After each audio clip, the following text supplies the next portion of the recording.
عبداللہ بن عمر رضی اللہ تعالیٰ عنہ سے روایت ہے کہ رسول اللہ صلی اللہ علیہ وسلم نے قبلے کی دیوار پر تھوک دیکھا۔ آپ صلی اللہ علیہ وسلم نے اسے کھرچ ڈالا۔ پھر آپ نے لوگوں سے خطاب کیا اور فرمایا کہ جب کوئی شخص نماز میں ہو تو اپنے منہ کے سامنے نہ تھوکے، کیونکہ نماز میں منہ کے سامنے اللہ عز و جل ہوتا ہے۔ صحیح بخاری حدیث نمبر 406۔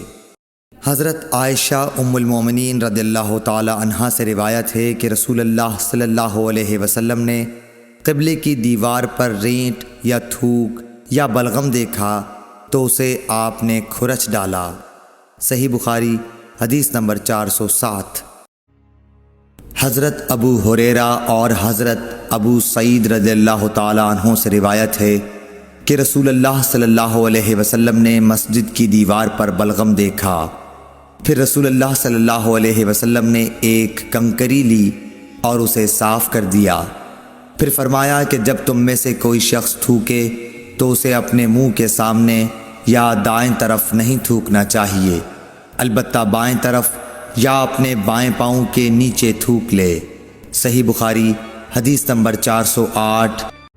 حضرت ابو ہریرہ اور حضرت ابو سعید رضی اللہ تعالی عنہ سے روایت ہے کہ رسول اللہ صلی اللہ علیہ وسلم نے مسجد کی دیوار پر بلغم دیکھا۔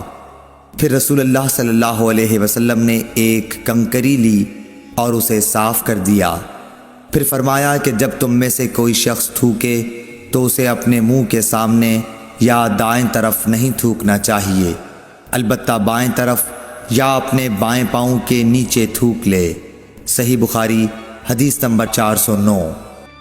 حضرت ابو ہریرہ رضی اللہ تعالی عنہ اور حضرت ابو سعید خدری رضی اللہ تعالی عنہ نے بیان کیا کہ رسول اللہ صلی اللہ علیہ وسلم نے مسجد کی دیوار پر بلغم دیکھا تو آپ صلی اللہ علیہ وسلم نے ایک کنکری سے اسے کھرچ ڈالا اور فرمایا، اگر تم میں سے کسی کو تھوکنا ہو تو اپنے چہرے کے سامنے یا اپنے دائیں طرف نہ تھوکا کرو، البتہ اپنے بائیں طرف یا اپنے بائیں قدم کے نیچے تھوک سکتے ہو۔